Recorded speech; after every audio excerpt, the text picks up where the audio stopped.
नमस्कार, मैं हूं शैलेंद्र। न्यूज़ वन की संतकालीन समाचार सेवाओं में आप सभी का स्वागत है। प्रस्तुत है आज की प्रमुख खबरें। रेलवे कॉन्ट्रैक्टर जनपद अध्यक्ष के घर जीएसटी टीम का छापा। आईसीआईसी बैंक में ठगी के शिकार हुए ग्राहकों से मिले जांच अधिकारी। पुलिस एवं प्रशासन की संयुक्त कार्रवाई में पकड़े गए ओवरलोड 9 ट्रक। अब खबरें विस्तार से।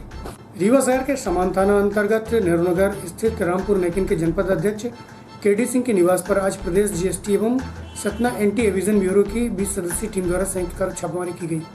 रेलवे कॉन्ट्रैक्टर के घर एवं कार्यालय में एक साथ की गई छापेमारी के बारे में जानकारी देते हुए state tax officer Amit Patel ने बताया कि वित्तीय वर्ष 2017-18 से लेकर 2018-19 एवं 2020-21 के बीच रेलवे कॉन्ट्रैक्टर द्वारा रेलवे में वर्क कॉन्ट्रैक्ट का कार्य किया गया था। वहीं ऑनलाइन रिटर्न में जो दस्तावेज सम्मिलित किए गए वह वास्तविक प्रतियों से अलग थे, जिसकी जांच हेतु एंटी एविजन ब्यूरो सतना द्वारा 20 सदस्यीय टीम के साथ कार्रवाई की गई। उपरोक्त कार्रवाई राज्य कर अधिकारी विकास अग्रवाल के नेतृत्व में की जा रही। इस टीम में राज्य कर अधिकारी अमित पटेल, विजय पांडे, एसके शुक्ला, नवीन दुबे सहित अन्य सदस्य शामिल हैं। इस कार्रवाई के बारे में जानकारी देते हुए राज्य कर अधिकारी अमित पटेल ने बताया कि यह कार्रवाई लंबी चल सकती है। प्रस्तुत है राज्य कर अधिकारी अमित पटेल से जानकारी के अनुसार। किसके कार्रवाई है, कैसे कार्रवाई? देखिए, आज एक्चुअली जो हम लोग केडी सिंह कॉन्ट्रैक्टर हैं, बेसिकली इनका रेलवे में ठेके का काम है। इन्होंने कुछ वर्क कॉन्ट्रैक्ट के तहत काम किया है रेलवे में। उसके संबंध में जांच है। हम लोगों की 20 सदस्यीय टीम है anti vision bureau Satna GST state, ठीक है। तो अभी हम लोग जस्ट प्रवेश किए हैं लगभग 12:30 के आसपास। इनका निवास जस्ट बाजू में ही है और ये इनका ऑफिस है, तो यहाँ पर हम लोग हैं। इनके द्वारा वर्ष 17-18, 18-19, 19-20 और 20-21 आज की डेट तक का की जो जांच है, मेनली इनके द्वारा जो रिटर्न सबमिट किए गए हैं उसमें, प्लस इनके द्वारा जो वास्तविक प्राप्तियाँ हुई हैं रेलवे डिपार्टमेंट से, उसमें डिफरेंस है। उसी डिफरेंस के संबंध में हम लोग यहाँ पर आए हैं। तो अभी तो जस्ट प्रवेश किए हैं, अब वो अपना ट्रेडिंग अकाउंट प्रस्तुत करेंगे। उनके वकील भी आ रहे हैं जबलपुर से, प्लस यहाँ रीवा सिंह में भी जो उनके अकाउंटेंट है वो आएंगे, अपना पक्ष रखेंगे। उसके बाद ही बता पाना संभव होगा कि इनके द्वारा वास्तव में जो ये विसंगतियाँ हैं वो क्यों आई हैं। तो ये मान के चलिए कि अभी कुछ कह पाना संभव नहीं है। मैं आपको 4 या 5 बजे के आसपास एक्चुअल बता पाऊँगा। सर, आपका नाम? मैं अमित पटेल हूँ, स्टेट टैक्स ऑफिसर। प्लस हमारे साथ में जो मिस्टर विकास अग्रवाल, स्टेट टैक्स ऑफिसर जिनके नाम पे पावर है, मिस्टर विजय कुमार पांडे हैं, state tax officer, mister SK Saket हैं, स्टेट टैक्स ऑफिसर, और मिस्टर नवीन दुबे हैं, स्टेट टैक्स ऑफिसर। बाकी इंस्पेक्टर्स और जो हमारे डिपार्टमेंट के अंदर वो हैं, लगभग 20 से 22। सर, टीम कहाँ की? ये team basically anti vision bureau Satna से है, सतना, और सर्किल से मैडम वगैरह आई है, वो भी है। सर, कोई शिकायत मिली थी? नहीं, ये शिकायत का मैटर नहीं है। ये एक्चुअली ऑनलाइन रिटर्न का मामला है, जिनके द्वारा रिटर्न फाइल किया जाता है उससे संबंधित। आईसीआईसीआई बैंक के सहायक मैनेजर राजेश यादव द्वारा अपने ग्राहकों के साथ की गई ठगी में अब तक तकरीबन 30 लोग सामने आ चुके हैं, जिसका मामला पूर्व में सिविल लाइन थाने में दर्ज किया गया। वहीं विगत दिवस बाहर से आए अधिकारियों द्वारा ठगी के शिकार हुए ग्राहकों को बुलाकर वास्तविकता जानी। वहीं इस पूछताछ के दौरान बैंक में पदस्थ कैशियर सुरेश साहू ने जांच दल को बताया कि राजेश यादव द्वारा उक्त पैसों को 3 विभिन्न खातों में डलवाया गया था। ठगी के शिकार हुए राजन वर्मा, प्रभाशंकर शर्मा सहित अन्य ग्राहकों ने अपने खून पसीने की कमाई के लिए चिंता जाहिर की, और अगर बैंक प्रबंधन द्वारा निष्पक्ष जांच की गई तो कई नामचीन चेहरे भी सामने आने की संभावना है। प्रस्तुत है शिकायतकर्ता सहित रीवा पुलिस अधीक्षक राकेश कुमार सिंह से जानकारी के अनुसार। बैंक के द्वारा कोई आश्वासन अपने को अभी तक नहीं मिला है। आज कम से कम 7 दिन हो गया। 7 दिन बाद में भी बैंक ये बोल रही है कि हम अभी इन्वेस्टिगेशन कर रहे हैं। जैसे ही कुछ समझ में आता है तो हम बताते हैं। ये बताया जाता है कि बाहर से अधिकारी आए हैं जांच करने के लिए। हाँ, बॉम्बे से अधिकारी आए हैं। वो बोल रहे हैं कि अभी हम इन्वेस्टिगेशन कर रहे हैं। जो भी आदमी आ रहे हैं उनसे मिल रहे हैं बस खाली।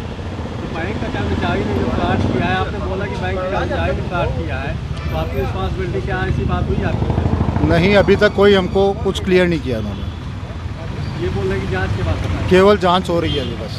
गया था, काहे के लिए बुलाया गया? ये इनके बम्बई से और सतना से कोई अधिकारी आए हैं, आ चुके थे कल ही, लेकिन कल किसी से मुलाकात नहीं की। आज मिलने के लिए बुलाया है सबको, और जिन जिन का पैसा है, जिन जिन के साथ में फ्रॉड हुआ है, सबको अलग अलग बुला के और उनकी जानकारी लेके वापस उनको देते। हाँ जी, मेरे सामने 25 से 30 आदमी आ चुके हैं। तो ये क्या आश्वासन क्या दे रहे हैं आपको बैंक से? क्या कि जानकारी करेंगे, देखेंगे, मालूम करेंगे। पूछते वो राजेश कहाँ है, तो राजेश हमको मालूम होता तो हम ही पकड़ लेते, हमारा काम थोड़ी राजेश को पकड़ना है। आप कितने संतुष्ट हैं बैंक के अधिकारियों? अभी कोई संतुष्ट नहीं, अभी हम तो खड़े हैं सुबह से भूखे प्यासे, हम तो घर भी क्योंकि आपके साथ बैंक 25 से 30 आदमी मेरे संपर्क में आ चुके हैं। आप कितना मानते हैं, कितने का घोटाला हो गया? अभी मेरे हिसाब से 25-30 का ही करीबन 1 से ऊपर का चला गया, 1.5 करोड़ के ऊपर है, और बाकी फाइल इतनी बड़ी है, बाकी आदमी कोई आया नहीं अभी तक। क्या नाम आपका? मेरा नाम संदीप रोही। जी, मेरा नाम प्रभा शंकर शर्मा है। सर कितने की ठगी हुई आपकी? मेरी 10,68,500 की ठगी हुई। सर अभी जो जांच दल आया है उसमें जांच के दौरान आपके सामने क्या बातें आई, कहाँ पैसा गया? जी, जांच अधिकारी आए हुए हैं बॉम्बे से, उन्होंने मुझे बुलाया, मैं गया और पूरी उनको अपनी जो गुजरी इस बैंक के अंदर जो मेरे को साथ जो हुआ वो चीज़ मैंने बताया।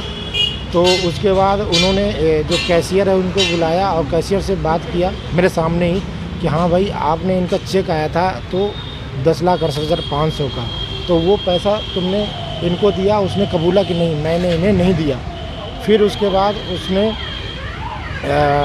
ये पूछा गया कि तुमने इनका पैसा कहाँ क्या किया? तब उसने ये बोला कि राजेश यादव ने 3 अकाउंट की जो डिपॉजिट पर्ची भरी थी उसमें इनका पैसा डाला गया। अब उस किसकी डिपॉजिट पर्ची थी, क्या था? मैंने बोला भी कि मुझे लिखित में चाहिए और वो करके चाहिए, लिखित में बयान के नाम पे मुझे लिखित इसका वो दिया जाए।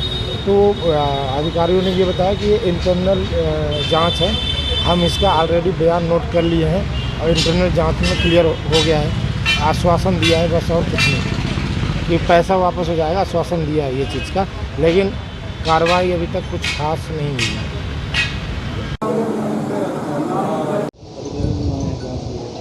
अब ये उनकी इंटरनल प्रक्रिया है जिसके तहत वो जांच कर रहे हैं। आपराधिक प्रक्रिया के तहत हम कार्रवाई कर रहे हैं, और वो इंटरनल प्रक्रिया के तहत यदि ग्राहकों का हितरक्षण करते हैं तो अच्छी बात है, वरना उनके जो पीड़ित ग्राहक हैं उनके लिए पुलिस के दरवाजे खुले हुए हैं, पुलिस उनकी हर तरीके से मदद करेगी। अभी तक इस प्रकार का कोई आवेदन कोई है? नहीं, अपने पास आवेदन है। हम जिस प्रकार से ठगी हुई है सभी एक प्रकार की ठगी है, उसको हम जो है जो पंजीबद्ध अपराधों में उनके आवेदनों को शामिल करेंगे और उनके आधार पर हम आगे की कार्रवाई करेंगे।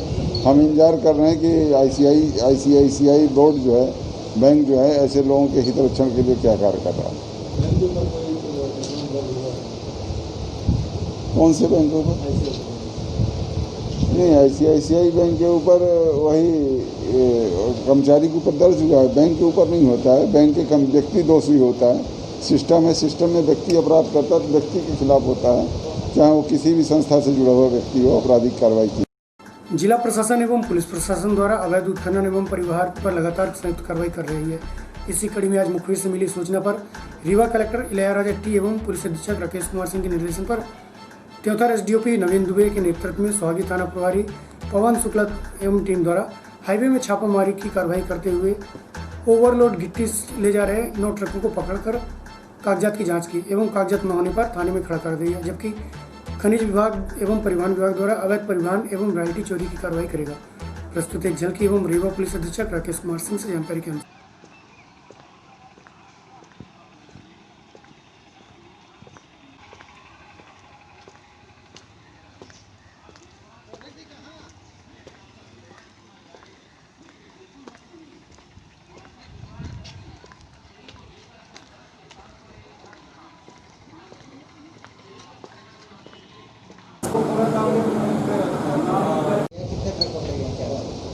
टोटल 9 ट्रक पकड़े गए थे, जिसमें 1 ट्रक अंडर लोड था, 8 ट्रक ओवरलोड थे। उसके ऊपर कार्रवाई की गई है। सभी ओवरलोड ट्रक जो हैं तो माइनिंग विभाग से कलेक्टर साहब से चर्चा हुई थी। माइनिंग विभाग के अधिकारी अलग कार्रवाई कर रहे हैं और पुलिस अपनी अलग कार्रवाई कर रही, दोनों कार्रवाइयाँ हो रही हैं। और आपको ज्ञात है कि पूर्व में भी हमने सिमरिया में कार्रवाई की थी। इस तरह की कार्रवाई निरंतर चलती रहेगी। अरे कहाँ से कहाँ लेके जा रहे थे? ये यूपी साइड लेके जा रहे थे। एक शिव शक्ति ढाबे के पास इनके होने की सूचना मिली थी, जिस पर मैंने चेक कराया था। जिला भारतीय मजदूर संघ की रीवा इकाई के बैनर तले आज आशा उषा सहित विभिन्न संगठनों द्वारा श्रमिक विरोधी श्रम कानूनों के मूल स्वरूप व खंडिकाओं के हटाकर श्रमिक हितैषी खंडिकाओं को मजदूर संघ के सुझाव के अनुसार सम्मिलित करने लेकर प्रधानमंत्री के नाम कलेक्टर के माध्यम से रैली निकाल ज्ञापन सौंपा। संगठन के द्वारा 9 सूत्रीय सुझावों को मांगों में शामिल किया गया है। इस दौरान करीब 2 सैकड़ा कार्यकर्ता उपस्थित रहे। प्रस्तुत है एक झलकी एवं पदाधिकारियों से जानकारी के अंश।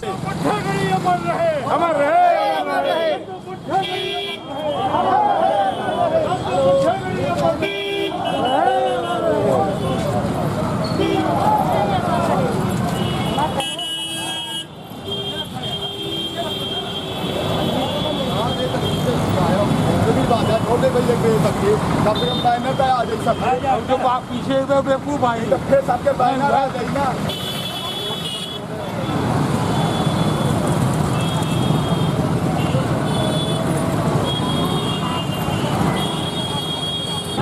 बताएं भैया, आज ये किन मांगों को लेकर के ज्ञापन सौंपा जा रहा है? सूत्री मांग है। भारतीय मजदूर संघ का ये राष्ट्रीय मांग पत्र है, 9 सूत्री है, जिसमें कि उसको जो है तो मैंने कहना चाहिए कि जो हमारे हित के कानून नहीं बनाया है उसके विरोध में हम लोग भारतीय मजदूर संघ के लोग प्रधानमंत्री को और मुख्यमंत्री को ज्ञापन देने जा रहे हैं। कितने मजदूर होंगे लगभग जो परेशान हैं? करीबन 400-500 लोग। पहले कहाँ काम करते थे ये लोग? ये पहले सड़क में काम करते थे और ये खेत किसान में काम करते थे, बिल्डिंग में काम करते थे।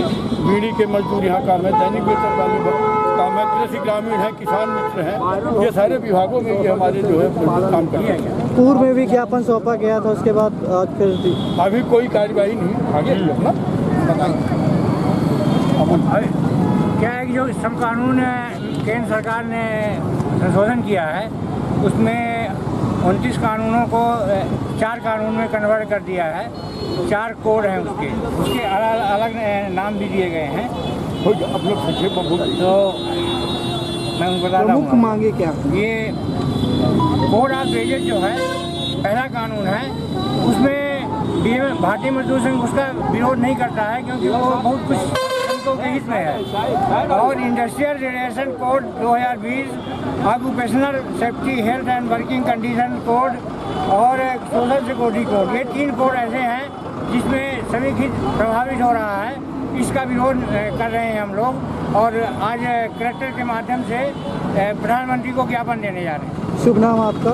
चंद्रशेखर शुक्ला, जिला मंत्री भारतीय मजदूर संघ। सुपर स्पेशलिटी अस्पताल के सामने कला मंदिर के पास सैकड़ों वर्ष पुरानी संत हजरत शहीद अब्दुल्ला शाह की मजार स्थित है, जिसके परिसर में निर्माण कार्य किया जा रहा है। इस दौरान निर्माण एजेंसी द्वारा जेसीबी से बड़े गड्ढे खोद दिए गए, जिससे आवागमन अवरुद्ध हो गया है, जिसकी सूचना एसडीएम को दी गई थी और एसडीएम के हस्तक्षेप पर उक्त मार्ग को खोला गया। वहीं अब पुनः 23 अक्टूबर को गिट्टी का बड़ा ढेर लगा दिया गया और मार्ग को पुनः बंद कर दिया, जिसकी सूचना प्रशासन को दी गई, परंतु आज दिनांक तक उक्त मार्ग को नहीं खोला गया, जिसके बाद आज पुनः मार्ग को खोलने को लेकर धर्म अनुयायियों द्वारा मजार के अस्तित्व को बचाने व आने जाने का रास्ता देने कलेक्ट्रेट में ज्ञापन सौंपा। प्रस्तुत है गुल मोहम्मद अंसारी से जानकारी के अंश। बहुत ऊपर सुना। हमारी मांग ये है कि सैकड़ों वर्षों पुरानी कला मंदिर के समीप सुपर स्पेशलिटी अस्पताल के सामने संत शहीद अब्दुल्ला शाह रहमतुल्लाह अलैह की मजार शरीफ है। मजार शरीफ के परिसर के अंदर हाउसिंग बोर्ड का काम चल रहा है, ऐसा हम लोगों को जानकारी हुई, जिसमें गहरे गड्ढे खोद दिए गए और वो गड्ढे इतने गहरे हैं कि मजार शरीफ में जो भी श्रद्धालु आते जाते थे उनका पहुंच पाना मुश्किल हो गया है। प्रशासन से हम यही मांग करने आए हैं कि हमारे दरगाह के आने जाने के लिए लिखित आदेश के साथ हमें एक सामने से मार्ग दिया जाए। चूँकि अभी ईद मिलादुन नबी का पर्व है, मुस्लिम धर्म के समाज के लोग सारे लोग फातिहा ख़ानी के लिए मजार शरीफ में जाते हैं और अभी हम लोगों को भक्तगणों को ये भी खतरा महसूस हो रहा है कि शायद मजार के अस्तित्व पर भी इसका खतरा मंडरा रहा है।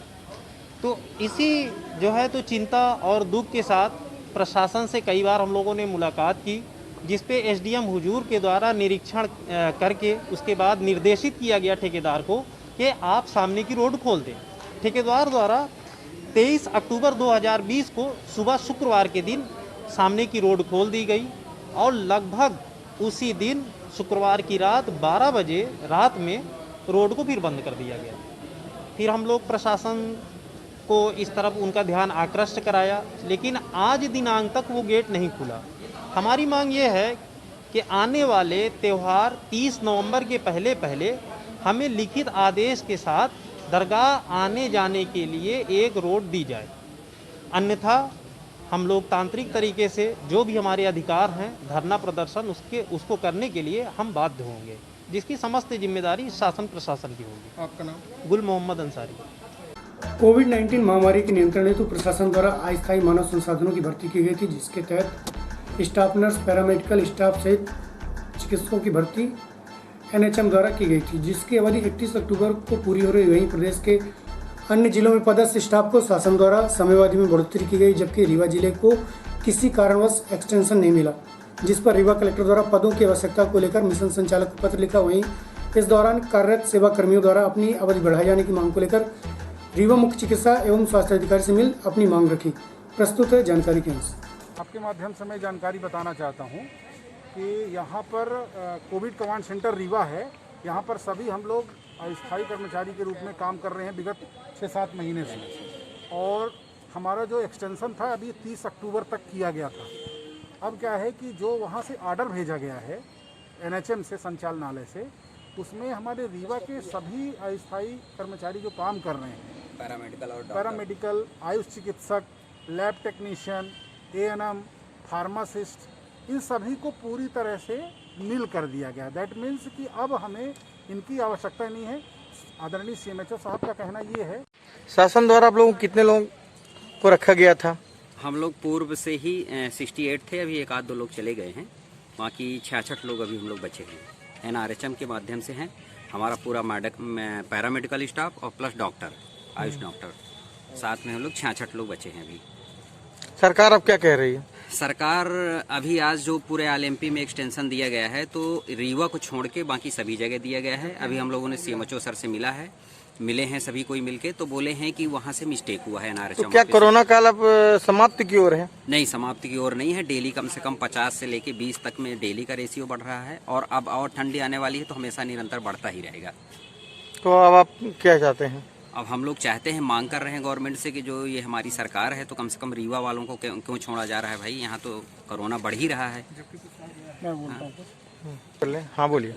आपके द्वारा हम अपने पूरे संगठन से की तरफ से ये मध्य प्रदेश शासन से ये हम अनुरोध करते हैं, उनसे निवेदन करते हैं कि हमारा एक्सटेंशन भी अन्य जिलों की भांति बढ़ाया जाए, और साथ में हमारी आकस्मिक और इतनी भयानक कोरोना जैसी महामारी में किए गए कार्यों को सहानुभूतिपूर्वक विचार करते हुए हमको संविदा करने की कृपा की जाए।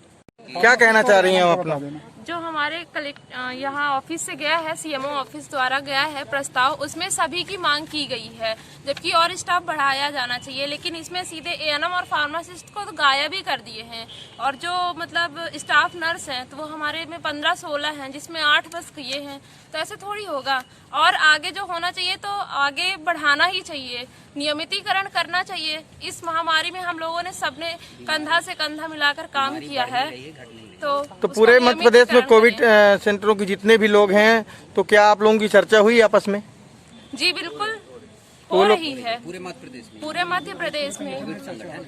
अगर आपकी मांगे नहीं मानेगी तो क्या? हम लोग भी धरना देंगे, स्ट्राइक करेंगे। चलते चलते आज की प्रमुख खबर एक बार पुनः। रेलवे कॉन्ट्रैक्टर जनपद अध्यक्ष के घर GST टीम का छापा। ICICI बैंक में ठगी के शिकार हुए ग्राहकों से मिले जांच अधिकारी। पुलिस एवं प्रशासन की संयुक्त कार्रवाई में पकड़े गए ओवरलोड नो ट्रक। आज की खबरों में बस इतना ही। कल पुनः उपस्थित होंगे नई खबरों के साथ। तब तक के लिए हमें इजाजत दीजिए। नमस्कार।